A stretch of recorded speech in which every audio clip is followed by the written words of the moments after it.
Bir iyul Salyan rayonu Sarvan kəndində xüsusi təyinatlı qüvvələrin şəhidi zabit Aslan Əvəzoğlu İsmayılovun mövludu günü böyük ehtiram və qürur hissi ilə qeyd olundu.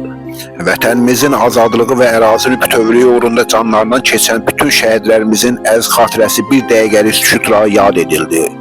Tədbirdə Salyan rayonu İcra Hakimiyyəti başçısının Sarvan kənd İnzibati Ərazi Dairəsi üzrə nümayəndəsi Qəmbər Qəsənvəroğlu Həsənov, Salyan rayon İcra Hakimiyyəti başçısının müharibə iştirakçıları və şəhid ailələri ilə işin təşkili sektorunun məsləhətçisi Rasət Hidayətoğlu Bağırov, şəhid ailələri, qazilər, ziyalılar və ictimaiyyət nümayəndələri iştirak etdilər.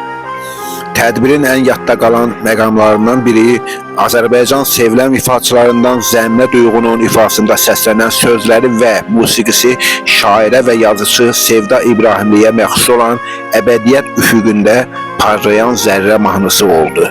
Mahnı iştirakçılar tərəfindən böyük alqışla qarşılandı. Tədbir çərçivəsində şairə və yazıcı Sevda İbrahimli İbrahim qızının müəllifi olduğu Əbədiyyət üfüqündə parlayan zərrə kitabı təqdim edildi.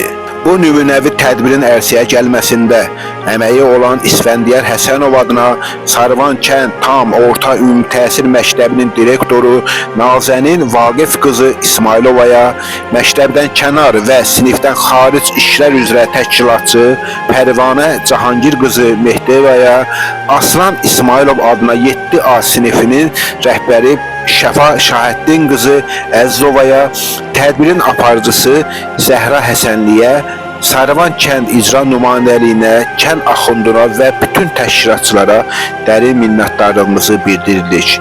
Şəhid Aslan İsmayılovun adı və qəhrəmanlığı xalqımızın yaddaşında daim yaşayacaq. Allah bütün şəhidlərimizə rəhmət eləsin, məkanları cənnət olsun.